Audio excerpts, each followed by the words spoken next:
সাকিব ভাইটা তো ভাগ্যের ব্যাপার। যদি ভাগ্যের বলে না মানুষ যে ভাগ্যের চাকা ঘুরে, তো আমার যদি ওরকম ঘুরে তাহলে হয়তো আমি তো এটা তো অবশ্যই আমার একটা ইয়ে আছে কাজ করার। কিন্তু যদি না হয় কোনো বশত, তাহলে যেহেতু আমার কোনো না কোনো হিরোকে তো আমার মানে বাছাই করতে হবে, তো এই জন্য আমি সিএম ভাইকে নিলাম যে আমার জন্য যদি হয় এরকম, আমি সিএম ভাইয়ের সাথে কাজ করতে চাই। আর সাকিব ভাইয়ার যদি কোনো গুণ আমি বলতে যাই, গুণের তো শেষ নাই, কারণ সে একজন মেগা স্টার, এমনি এমনি তো হয়নি, তার অনেক কিছুই আছে গুণাবলীর মতো। আমি কয়টা আপনাকে বলবো।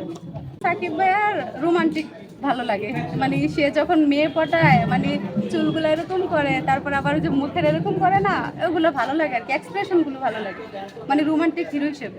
অভিনেত্রী হতে গেলে যোগ্যতা মানুষ এখন যেটা বলে, আগে যেটা ভাবতো যে অনেক সুন্দর, হয়তো অনেক মানে অনেক কিছু বিবেচনা করতো একটা নায়িকার ক্ষেত্রে, আর এখন যেটা হয়, যেটা বলে যে অভিনয় জানলেই সে নায়িকা।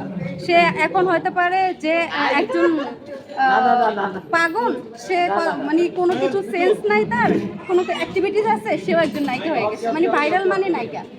এখন এটা চলতেছে ট্রেন্ডিংয়ে।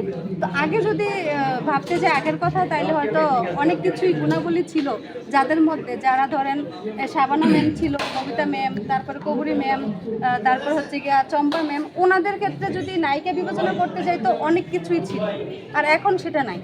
তো এখন যে কেউ নায়িকা না, আসলে আমার ক্ষেত্রে এগুলো এখনো আসেনি বা হয়নি, এই ধরনের কোনো প্রস্তাব আমার আসলে ইয়ে করতে হয়নি। সামনে আমার এখন, আমি যেহেতু এখন নাটকে কন্টিনিউ কাজ করতেছি, আমার এখন নাটকই আসতেছে। আর যদিও আমি মুভিতে কাজ করেছি, যেই মুভিগুলোতে, ওগুলো যখন রিলিজ হবে তার কয়েকদিন আগে বলে দেবো, এখন আর বলে লাভ।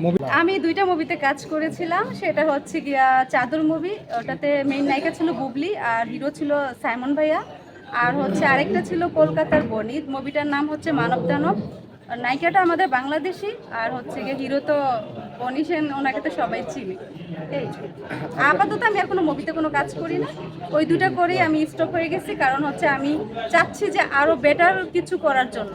এজন্য আর কি এখন কন্টিনিউ আমি অ্যাক্টিংয়ে মনোযোগ দিচ্ছি, অ্যাক্টিংয়ে আমার সব কিছু, মানে অ্যাক্টিং নিয়ে এখন আছি সিএম ভাইয়ের সাথে। সাকিব ভাই তো সুপারস্টার, তার সাথে তো কোনো ধরনের কোনো কিছুতেই চান্স পাবো না, যেটা সত্যি কথা। এটা আমি যদিও মুখে বলি যে হ্যাঁ করব, পরে দেখা গেছে হবে না।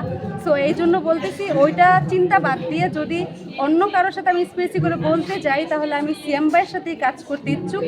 যদি আমার কখনো সুযোগ হয় বা যদি ভাগ্য হয়, যদি কেউ এরকম চিন্তা করে, তাহলে আমি সিএম ভাইয়ের সাথে কাজ করতে চাই আর কি।